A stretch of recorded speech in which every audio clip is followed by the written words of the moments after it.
What's going on, you handsome gentlemen? Today we are talking about Elden Ring and why it being so difficult is awesome for you to develop your own sense of curiosity, your own sense of personal exploration in the world, why it's good for you to do things that are hard, and why this actually will make you a better man if you can approach life with the same sort of verve and zest that is required for you to play such a difficult game. I hope you enjoy this content. Leave a comment below. Hit that red subscribe button. Come on, we need you. All right. Hope you enjoy this episode. We'll talk to you soon. Initiate.me. Today we're talking Elden Ring. We're talking the masculinity crisis. And is it wrong to make something that doesn't have an easy to hard slider bar?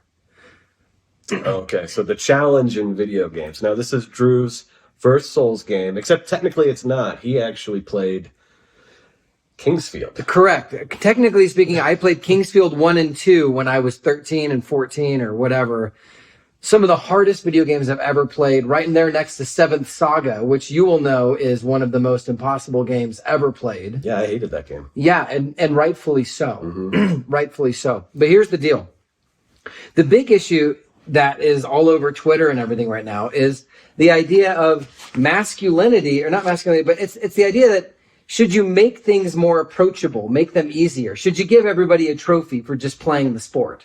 Right. This was a big topic of conversation when Demon Souls and Dark Souls 1 first hit, too. People were like, is this artificially hard? Is this just punishing for the sake of punishing? Does making a hard game make it better? And it really is a ball buster. People were upset. Well, look, if you But then that made it addicting. Then suddenly people got good at it and they went, wait, no, I love this. Right. This is like the best game I've ever played. Ever. Yeah. It's like any regular Nintendo game. Right. So, for example, I was sitting there the other day, a couple years ago, and I had just gotten my Wii back online, and I was playing through Sonic the Hedgehog. Did you ever play through Sonic 1? Sure. Okay. That game is brutal to try to play because there's no saves or anything. You just start to finish. And if you get a game over and you don't have any continues left because you didn't get any gems, it's over. Yeah. Back at zero again. Old school, hard games. And those are the kind of games that I raise my kids on. So as of about 3 years ago, I got them started. They started off playing like the original Sonic, and then I got them playing Spyro, which is actually a pretty tough game, and Crash Bandicoot. Mm-hmm. And as they got better. What's funny is that when they go to play an online like tablet game, they get so bored in about 2 minutes. They literally they're like, this is so easy, I don't even want to play. As it should be. I'm going to pat myself on the back. Good parenting. But thank you very much.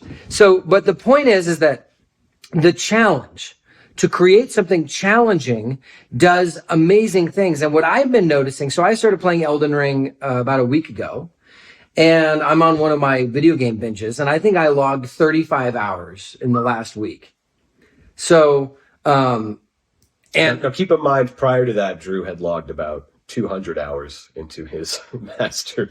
Oh, we put 200 hours into the shower alone. Yeah. Actually, when I tallied up the hours, the shower alone was the shower was 200 hours. We spent over 200 hours in the shower. That was bathroom hell. Yeah. So, I've been working on my master bath for probably, I think I'm close to 4 months now, 8 to 12 hours a day, most days.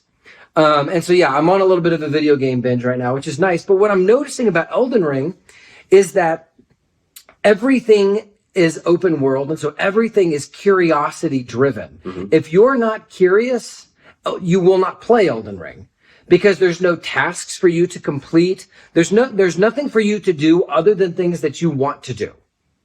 Sure. If all of life was just, Brian, there is nothing for you to do except for what you want to do. Like literally nothing to do. Except for what you're curious about. What kind of character build do you want? I don't know. Just start at zero. But Pyromancer. Oh, that's good. So I've got up to whatever. I'm doing the barbarian, swinging the big hammer thing. Mm-hmm. The issue that I have right now is that a lot of people are actually criticizing the difficulty of Elden Ring. Sure. Well, there's a new market Yeah. You got George Martin on board. Yeah. You know, there's a whole new demographic of people here. Oh, these Souls games are great. Oh, this is supposed to be like the best RPG of all time. So you're getting a lot of new players probably that aren't familiar with the Souls game philosophy, and they're like, this isn't inclusive. Yeah. Where's my ethy mode? Yeah, there is. Yeah. Like, I mean, I will say that the God of War on God of War mode is legitimately the hardest thing I have ever done. It's horrendous. I spent 4 hours on the first fight, and then like, it was incredible. But I never felt so good about killing a level 1 skeleton in my whole life. Like, so what's crazy about it to me is that as I'm playing Elden Ring, I'm finding a few experiences that I'm having emotionally. The first is that my curiosity levels are going up about everything in my life.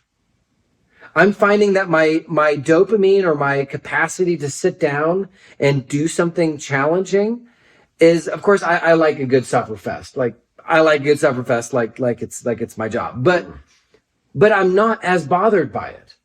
I'm finding that I'm having fun with because there's so many failures in it. I'm having fun with the failures. Yeah. I'm learning how to like there's just like, I can think of no better game for a 18 to 25-year-old man to sit down and play. Because if you can approach life the way that Elden Ring demands that you approach that game, you will not only be successful, but you'll be successful, you'll be happy, you'll be open, you'll be curious. And there's only one other thing you have to not do, which is you cannot watch any YouTube videos on how to do it better. You hear that? It's the most important factor. It's tempting. If you watch how to cheese strat some boss, you are literally ruining your life experience. It's kind of like if you go to college and you already know what degree you're going to get, and you already know how much money you're going to make, you might as well just go and grab a shovel and dig your own grave. Because there's nothing less fulfilling. Yeah, and with the game, it's like you're outsourcing the most important part. I mean, why not just play something on rails? Why not just play the easy game where you just push the button and get to the next part? Yeah, this is exactly the whole thing about paying somebody else to ride the dragon of chaos for you. Yeah. Like the whole master bathroom thing. So I've been remodeling my house for 6 months. I've redone my septic system. I've redone my entire bathroom. I tiled an entire shower. We did the floors. I'm building a walk-in closet right now. I did a giant stone chimney in my over my fireplace in the bedroom area. And you know, the better I've gotten, the less I have to YouTube things. Sure. And that means that I'm enjoying what I'm doing way more. Like, not even close. And if you YouTube something, if you look at how to do it, you rob yourself of that thing that gets you to say, I'm going to ride the dragon of chaos. Like, I don't believe that like there's 3 ways to approach a hero dragon mythology experience. The first is you killed the dragon. Now, this is the one that we in the West are most familiar with, the slaying of the dragon. Yeah, saving the princess. But to me, the best archetypal hero dragon mythology story is Dune.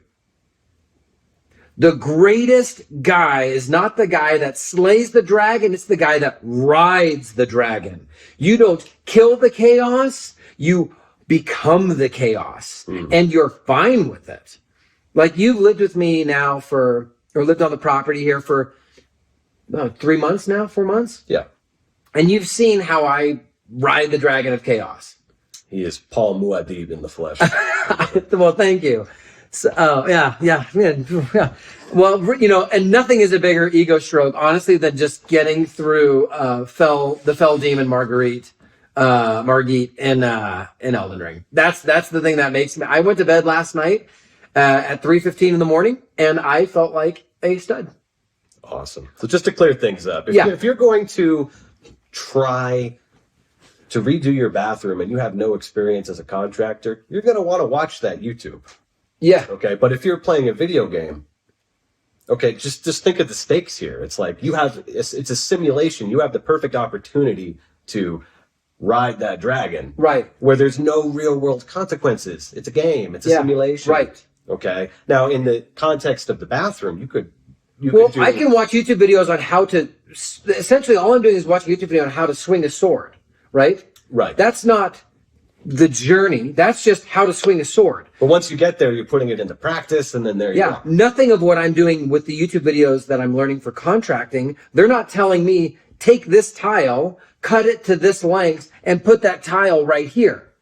They're just showing me the general, like imagine you have a character in Elden Ring and he doesn't know how to swing a sword because, you have to teach him how to do that. Oh yeah, it's this button. Okay, now you go. Now go do that. It is okay to watch YouTube videos that empower you to build something that you're curious about. It is not okay to watch YouTube videos about how somebody else can solve this problem for you. Mm-hmm. How to hire the best financial advisor.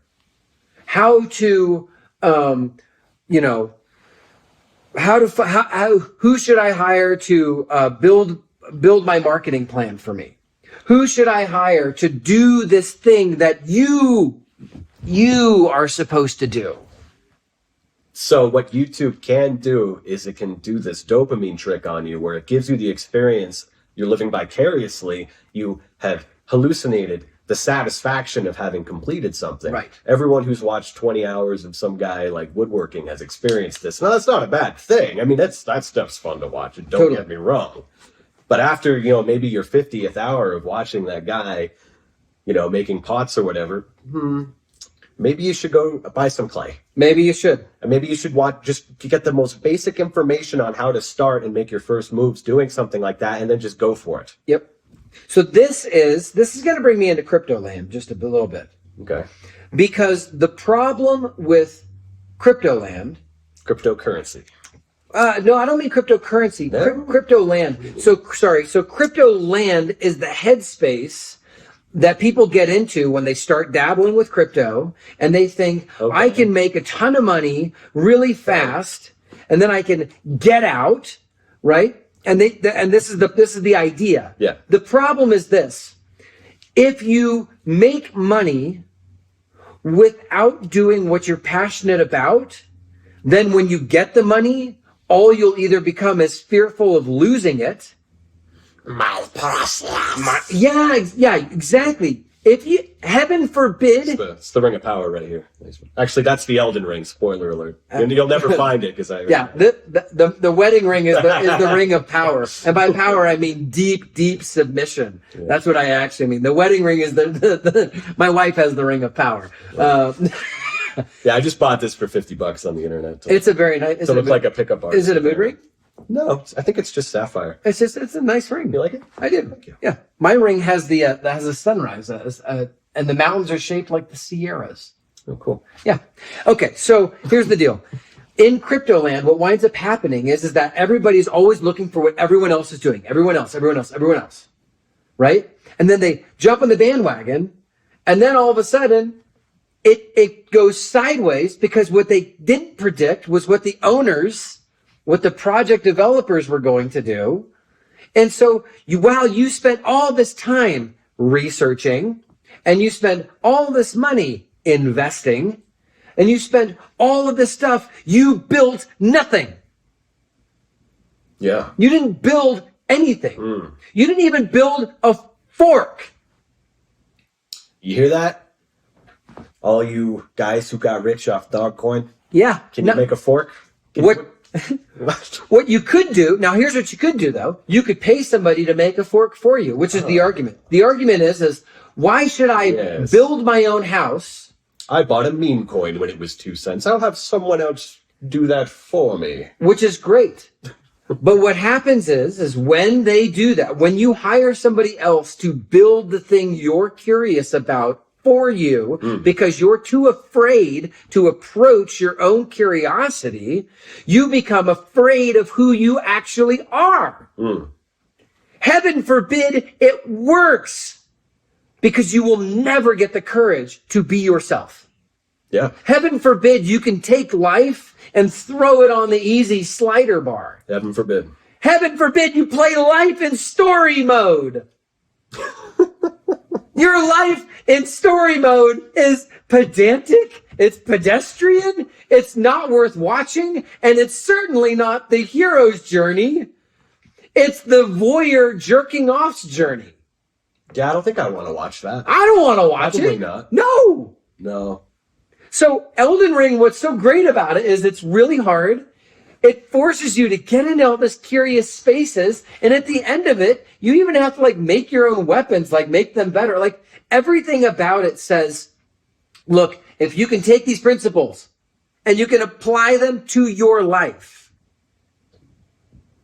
and you will approach your life with the same level of curiosity, lack of fear of failure, and excitement, you will be such a successful, happy person. And all you have to do outside of just approaching life that way is not watch a YouTube video on how to do it faster. You have to do it. Don't jump to the end of the movie 5 minutes in because you can't handle the suspense of not knowing. Yeah. Well, okay, so that gets into alcoholism for me. So I'm doing so I don't know if the viewers on the channel know that I'm an alcoholic. I've been in the program for 3 years, just over 3 years, and huge supporter of AA, like sponsor people, have sponsor, really into it. We have some videos on this channel about Carl Jung's involvement in AA. Check those out. We do. I do have an alternate YouTube channel I don't post to very often called Sobriety Daily. You can take a look at that. It's not really daily. It's more like sobriety semi-monthly. Perhaps it was once daily. It wasn't. I tried, but it was not the point. It was a good URL. Here's the thing about being an alcoholic, though. One time I'm sitting there with a sponsor, and he's walking me through, and he's like, okay, tell me every emotion that you would have, and then you would go drinking. And I'd be like, well, when I'm pissed off. He'd be like, okay. Well, when you're angry. Well, yeah. When you're worried. That's a great reason to go drinking. When I'm feeling anxious. Hey, booze is an antidepressant or it's an anti-anxiety. Of course. I'm happy. Let's celebrate. And then he said, how often did you go drinking when you were feeling totally in love? Every time. How often did you go drinking when you were like you just climbed a mountain and you got down and you're like, yeah. I would drink then. And he said, look, here's the deal. You would drink because you can't handle any emotion in its raw state. It doesn't matter what the emotion is. You're happy, you're sad, you're anxious, you're thrilled, you're totally like full of zest. You couldn't handle a single raw emotion in its natural state. And that's the problem with men nowadays. Honestly, the biggest problem with men is that they think that they shouldn't have negative emotions. And then if they get really high on the horse, everybody comes down to clobber the nail that's sticking up. Okay. Oh, you're too excited about life. Clobber that guy. Oh, you're not excited enough about life. Here's a Xanax. Oof. You don't get the... So, no. And when you watch those YouTube videos, what happens invariably is then you start looking at their weapons. You start looking at their character builds. You start looking at how they play. You start looking at all these things, and the Bible is quite clear that those who compare themselves among themselves to themselves are not wise. Or as G.K. Chesterton famously put it, comparison is the thief of joy. Yes. Yes, indeed. I mean, imagine you're walking through life in a constant state of existential crisis, but it's not just you that's reflecting on you. It's the idea of someone else reflecting on you. It's I mean, too we're much. talking about layers of like light bouncing off of mirrors. That's a lot of delusion. It's too much. It's too much. Nobody should ever have to deal with that. Well, the problem nowadays... Except for politicians. Well, maybe. The problem is that nowadays, with the advent of social media and YouTube, we spend, just think about this. Think about this. How much time do you spend comparing yourself to someone else. Now, there's the Jordan Peterson idea of like, don't compare yourself to who you are today or to somebody else today or who they were 20 years ago. Only compare yourself to who you were yesterday. Or don't compare your impressions of Jordan Peterson to that guy that just got 500,000 views, because his was really good. His was good. Yours is okay, though. Mine's, it's all right. It's fine, I guess. Oh, now he goes for my the walking. Peterson, it's good. But you got life. You got to live. It's like two mice fell in a bucket. No more pats on the back. Churning guy. Okay, so look, here's the deal. You have to not compare yourself to anyone. Like I'm being very diligent. I'm doing a lot of woodworking lately. I've been getting into CNC machining. Of course, building in this walk-in closet. I built a dresser a few weeks ago. And I'm being very, very cautious to not watch woodworking design videos because I do not want other people's design, and I don't want other people's like wood finishes. Like, what kind of stain did you use? Did you use an oil, or have you dusted in the last 17 years? I don't want to get any of that onto me because I don't want to get other people's mode of being into me until I know who I am. Now, once I know who I am and I know exactly how I approach it and I know how I do it, then when you go and you watch somebody else do something, but when you approach somebody else as an expert, like you're an expert bass player, master bass player. Okay. You could sit down at this stage of your life, I'm imagining, and really enjoy looking at another bass player, maybe mimicking some of their kind of motions, like seeing what it feels like to play bass like them. And it wouldn't be a non-enjoyable experience. I do it all the time. You do? It's extremely enjoyable. Okay. Yeah. But in the beginning of playing the bass... Well, that could be a little painful because, I'm just trying to find my own voice. Sure. And it's just hard enough to learn stuff and to pick things out in the first place. Right. Eventually I did have my role models. I had my little pantheon of... You got your pantheon of... Right, and I maybe emulated them a little too much. Sure. And then I had to kind of stop altogether and then really kind of focus more on finding my own voice, which I did by actually sort of overstimulating myself with influences that were radically different. Okay. Not like just in one genre. I'd go, I really like this genre, and this genre. And I think that helped me find my own voice because it wasn't... Well, that really added to your curiosity of basically exploring. Like when you grab a bass or guitar, you are in an open world RPG instantaneously. Sure. Yeah. Like you could go to school and then all of a sudden you could be in a whatever. You could do some other stuff. But when you pick up a musical instrument, you're in an open world.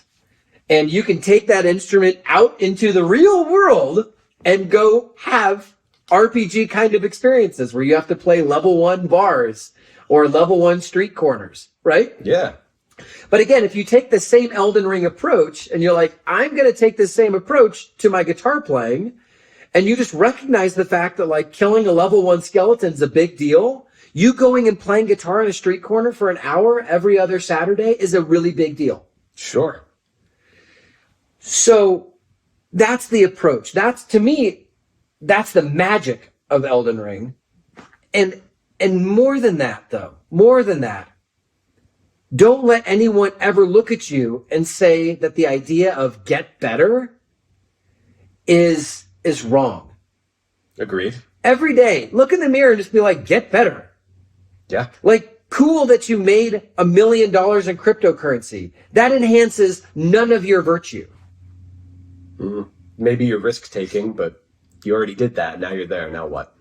Well, yes, but you risked at something you didn't build. Sure. Which means that you have now trained your brain to think that you are not capable of taking risk.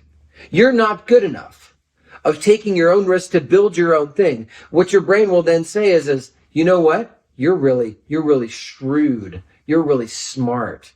You're really cunning. You don't have to do all these things that the plebs do. No, you don't have to do contracting work. You don't have to do this. That's for the people who aren't smart enough to invest in cryptocurrency, precious. And if you think I haven't seen this, you're wrong.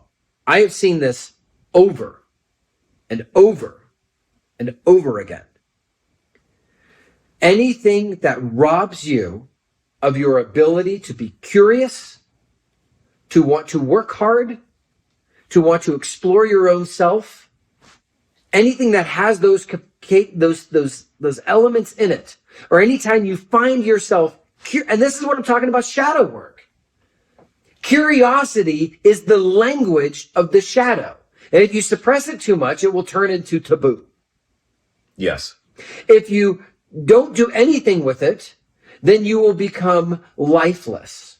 Yes. You want to neither be Captain Freak Flag, nor do you want to be the armchair living person where you just sit there, and we have great armchairs, where you just sit here. Like, I hear that all the time for armchair mountaineers.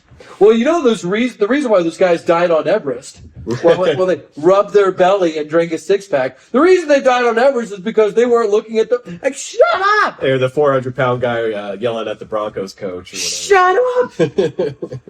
Shut up, you armchair twat! And so, when you pay somebody, you know you're being wrong. When? You pay somebody to ride the dragon of chaos for what you're curious about. Yeah. I am not curious about my taxes. I was, and I did them for a few years. And now I have an amazing accounting firm because I'm not curious. I rode the dragon and I decided this was not a dragon I want to ride forever. Sure, yeah. Maybe you changed your own oil a couple of times and you're like, oh, good, I know how to do that. But you know what? I'm a busy man. I think it's worth it for someone else to do that for Yes, but as long as you know that you're not paying somebody to do something because you're afraid. See, I'm not afraid of doing my own taxes. I could. And in fact, I still do probably half of them. Right? Like, would I do my own septic system again? I'm going to say you wouldn't. There's a really good chance I would not. You would dig the holes, though, because that actually was kind of fun. No, that's the part I would not do. I would lay the pipe. It was such a good workout. Anyways, not for 3 weeks. It was rough. I mean, oh yeah, I was only there a couple of days. You were there, but you grinded out for 3 days, but 3 weeks of that kind of grinding. Okay. But I'm no longer afraid of moving an outlet in my house with a permit, of course. I am no longer afraid of moving anything, building a new room. I can also build a website. I can do marketing. I can do all these things because every time I've paid somebody to do something that I'm curious about for me, it always ends in disaster. And I'm always unsatisfied. And I always think, I wish I would have done that for myself. Yeah. So my library is kind of eclectic. It is. And somebody asked me the other day, well, my wife asked me why I organize the books the way I do. And I said, I organize the books the way I do because that's how they're lumped together in my mind. Right? So, like, these are like mental quadrants for me. And so that's how I lump together my library because I binge things. So, like, I've got an entire section now of home improvement stuff and gardening stuff. Physical representation of how you catalog your mind. Yeah. Your thoughts. Yeah, exactly. One day we should go into how to do an ontology of the self. It's very fascinating. I'd never really done it before, but I did a Carl Jung one a while back. I'm sorry, guys. I'll get into this another time. We're going to move on. So, anyways, the moral of the story is don't shy away from hard things. Dive into what you're curious about. And never, ever pay somebody to do something for you that you're scared of doing for yourself, that you could do for yourself. And never complain on the internet about a video game being too hard. I mean, really. Yeah. And don't compare yourself to other people. It's not right. Don't compare your pyromancer to someone else's sorcerer. I mean, you're an assassin. You're an assassin. Okay. All right, guys. We love you guys. Leave some comments, or some subscriptions or some whatevers. If you haven't bought Elden Ring and you have the time to play it, highly recommend it. All right.